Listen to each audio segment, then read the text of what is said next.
എല്ലാവർക്കും നമസ്കാരം. Welcome to Power Pulse, where we build confidence, shape personality and unlock your potential. നിങ്ങൾ അമിതമായി ചിന്തിക്കുന്നവരാണോ? അവസാനം ഒന്നും ചെയ്യാതിരിക്കുന്നവരും. ഏതൊരു വിഷയത്തെക്കുറിച്ചാണോ നമ്മൾ അമിതമായി ചിന്തിക്കുന്നത്, അവിടെ ഒരു വിജയം ഉണ്ടാകുന്നില്ല. എന്താണ് പ്രതിവിധി? ആക്ഷൻ മാത്രം. ഏതൊരു കാര്യത്തെക്കുറിച്ച് നമ്മൾ വെയിറ്റ് ചെയ്യുന്നുവോ അത്രയും നേരം നമ്മൾ ചിന്തിക്കും. എത്രത്തോളം നമ്മൾ ചിന്തിക്കുന്നുവോ അത്രത്തോളം നമ്മളിലേക്ക് ഭീതി ഉണ്ടാകുന്നു. So action kills over thinking. ചെറിയ കാര്യങ്ങളാണെങ്കിൽ പോലും വേഗത്തിൽ തുടങ്ങുക. നമ്മുടെ ചിന്തകൾക്ക് ഒരു ടൈം ലിമിറ്റ് വയ്ക്കുക. ഉദാഹരണത്തിന് 10 മിനിറ്റ് ചിന്തിക്കും, അതിനുശേഷം ഞാൻ പ്രവർത്തിക്കും എന്ന് ഉറപ്പിക്കുക.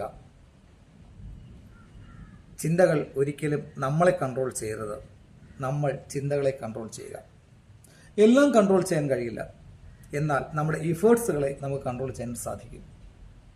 അമിതമായ ചിന്ത പ്രശ്നങ്ങൾക്ക് സൊല്യൂഷൻ കണ്ടെത്തുന്നില്ല. പ്രതിവിധി ആക്ഷൻ മാത്രമാണ്. Stay before we feel ready ആയി എന്ന് തോന്നുന്നതിന് മുമ്പ് തന്നെ നമ്മൾ സ്റ്റാർട്ട് ചെയ്യുക. Stay and connected with power pulse. Share ചെയ്യുക, കമൻറ്റ് ചെയ്യുക, ഫോളോ ചെയ്യുക. മറ്റൊരു വിഷയവുമായി നാളെ വീണ്ടും കാണാം. Thank you.